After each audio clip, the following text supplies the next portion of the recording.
네, 안녕하세요. 김용원 노무사입니다. 자, 오늘은 직장 폐쇄에 대한 조금 독특한 판례를 좀 소개해 드리겠습니다.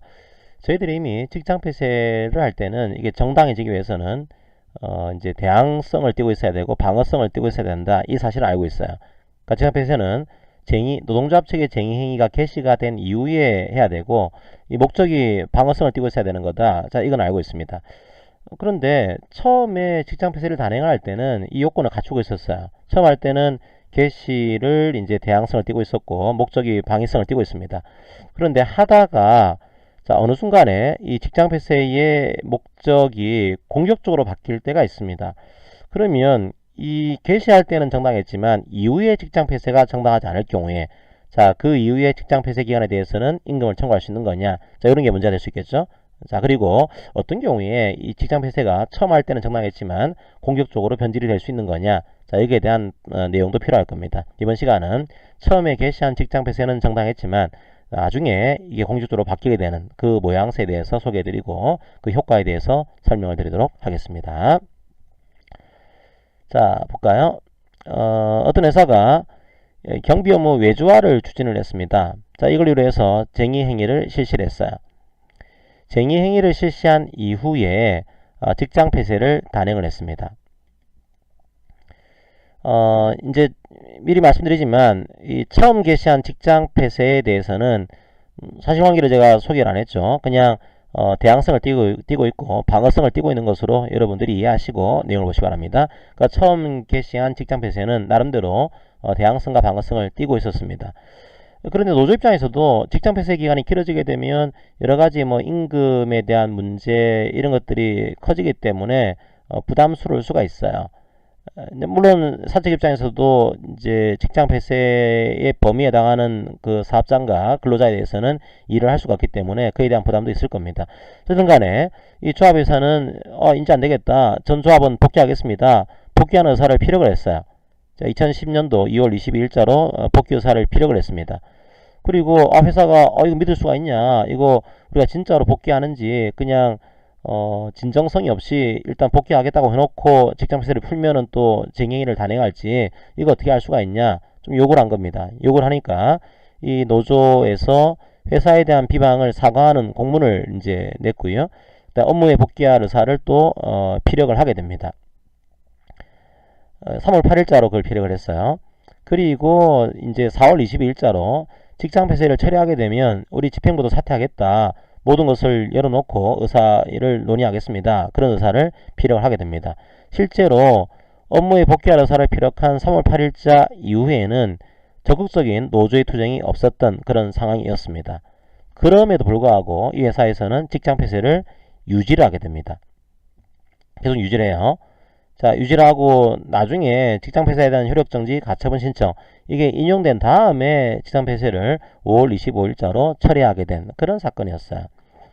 그러면 이 직장 폐쇄를 유지를 하고 있는 겁니다. 업무에 복귀할 의사를 피력했음에도 불구하고 유지하고 있다. 그러면 이 직장 폐쇄는 여전히 정당한 직장 폐쇄일까요? 그렇지는 않다라고 하는 거예요. 왜냐하면 직장 폐쇄 요건은 쟁의 행위를 개시한 이후에 방어적으로 해야 됩니다. 노동조합 측이 쟁의를 풀겠다고 했잖아요. 그죠? 복귀하겠다고 했는데 복귀한 이후에 복귀하겠다는 의사를 피력한 이후에도 직장 폐쇄를 단행하게 되면 이게 선제적인 직장 폐쇄가 될 수도 있겠죠. 혹은 공격적인 직장 폐쇄가 될 수도 있겠죠.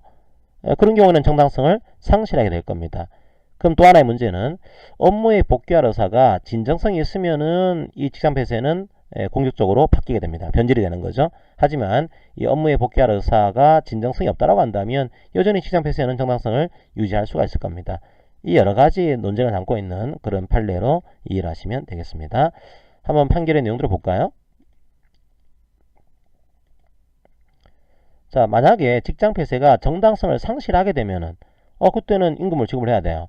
이 직장 폐쇄가 정당한 경우에 한해서만 임금을 지급해야 될 의무가 면제가 되는 것이고 이 정당성을 상실하게 되면 임금을 지급을 해야 되는 거예요.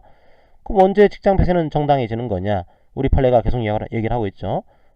이제 사용자 근로자 교섭회도, 교섭 과정, 뭐 쟁의 목적, 방법, 사용자 받게 되는 타겟 정도 이런 것들을 구체적인 사정에 비춰가지고 대항 방어 수단으로서의 상당성이 있어야지만 이 직장 폐쇄는 정당합니다. 어디까지나 방어성을 떼야 돼요. 근데 방어성을 가지지 않고 적극적으로 노조의 조직력을 약화시키기 위한 목적을 가지고서 선제적으로 혹은 공격적으로 직장 폐쇄를 하고 있다. 이 경우에는 정당하지 않은 거죠. 정당하지 않은 직장 폐쇄인 경우에는 직장 폐쇄의 효과도 누릴 수 없는 겁니다. 그 효과 중에 하나가 임금 지급 의무가 면제가 되는 거죠. 정당하지 않게 되면 임금 지급을 해야 됩니다. 그 의무를 면할 수가 없는 겁니다. 그러면 직장 폐쇄가 정당한지 아닌지를 파악을 해야 되는데 대항성, 방어성을 본 거예요. 처음 개시할 때는 정당성이 인정이 됐습니다. 그런데 나중에 이게 업무에 복귀하겠습니다 의사를 피력했고 이 업무 복귀 의사가 진정한데도 불구하고 이게 직장 폐쇄를 풀지 않고 있다. 그때는 공격적으로 직장 폐쇄가 변질이 된 거죠. 그때는 어떻게 될까요? 자, 만약에 근로자가 처음 개시할 때는 직장 폐쇄가 정당했다고 하더라도 어느 순간에 근로자가 쟁의행위를 중단하겠습니다. 이제 업무에 복귀하겠습니다. 의사를 표시했으면 쟁의행위를 풀겠다고 하는 거죠. 그러면 직장 폐쇄를 못해요. 직장 폐쇄는 쟁의행위를 개시한 이후에 하는 것이 직장 폐쇄입니다. 그런데도 계속 직장 폐쇄를 유지하고 있다? 이때는 방어성을 벗어난 거죠. 이 경우는 적극적으로 노조의 조직력을 약화시키기 위한 그런 목적으로 공격적으로 직장 폐쇄를 한 것으로 변질이 된 겁니다. 그러면 이 이후에 직장 폐쇄는 정당성을 상실하게 되겠죠. 정당성을 상실한 직장 폐쇄에 대해서는 임금을 지급해야 될 의무를 사용자는 가지게 됩니다. 자, 이런 구조로 지금 우리 판례가 보고 있는 겁니다. 자, 그런데 또 하나의 문제는 업무의 복귀할 의사가 진정한지 진정하지 않은지를 또 판단해야 돼요. 뭐 이걸 진짜 업무의 복귀할 의사를 거짓으로 이제 표시해 놓고 직장 폐쇄를 풀어버린다. 이것도 또 사용자 측에게는 또 그럴 수 있겠죠. 그것 때문에 또 직장 업무에 복귀할 의사가 진정한 의사인 것인지 그렇지 않은 것인지를 또 어떻게 판단할 거냐, 어떻게 표시를 해야 되는 거냐, 이게 또 문제가 되는 구조입니다. 이 발레오 만도 사건에서는 자, 어느 순간부터 특히나 3월 달에 업무에 복귀하겠습니다. 그걸 표시한 이후부터는 목적이 좀 공격적으로 바뀐 것 같다. 공격적인 직장 폐쇄에 해당하는 것으로 봐서 정당성을 상실한 것으로 볼 리가 큽니다. 이걸 원심에 파기환송한 그런 판결로 이해하시고요. 자, 이후에 나온 또 하나의 판결이 있습니다. 그 판결에서는 업무에 복귀할 의사가 진정한 것인지 하지 않은 것인지를 어떻게 판단해야 될까요? 여기에 대한 판례 법리를 제시를 하게 됩니다. 자, 쟁의행위를 개시할 때를 생각해 보세요. 쟁의행위를 어떻게 개시했죠? 조합원의 직접, 비밀, 무기명으로 인한 찬반 투표로 지금 쟁의행위를 개시한 겁니다. 자, 그런데 쟁의행위를 풀 때는, 쟁의행위를 중단할 때는 따로 법조문을 두고 있지는 않습니다. 자, 하지만 그렇다고 하더라도 이게 쟁의를 풀 때도 조합원이 반드시 찬반 투표를 거쳐가지고 해야 되는 것은 아니다. 뭐 그런 조항은 없으니까. 하지만 사용자가 예측할 수 있도록 경영에 대해서 그리고 안정을 이룰 수 있을 정도로 집단적으로 그리고 객관적으로는 표시가 돼야지만 업무에 복귀할 의사가 진정한 겁니다. 그런 판례 법리를 제시하게 됩니다. 즉 업무에 복귀하겠습니다. 일부 조합원들이 개별적으로 부분적으로 밝히는 것으로는 부족하다. 그냥 집단적으로 객관적으로 표시가 되게 되면 그거는 업무에 복귀할 의사가 진정한 겁니다. 뭐 그럼에도 불구하고 직장 폐쇄를 풀지 않게 되면 그 직장 폐쇄는 정당성을 상실하게 됩니다. 자, 이런 판례가 다시 한번 등장을 하게 됩니다.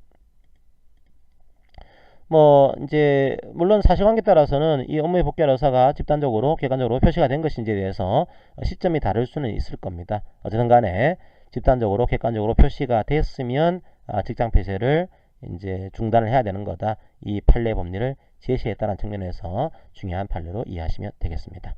자, 오늘 판례는 직장 폐쇄의 개시는 정당했지만 이후에 공격적으로 바뀐 경우에 이 직장 폐쇄의 정당성을 어떻게 판단할 거냐, 그리고 업무에 복귀할 의사를 어떻게 진정한지를 판단할 거냐, 이에 대한 판례 법리를 살펴봤습니다. 자, 오늘 판례 강의는 이것으로 마무리하겠습니다. 감사합니다.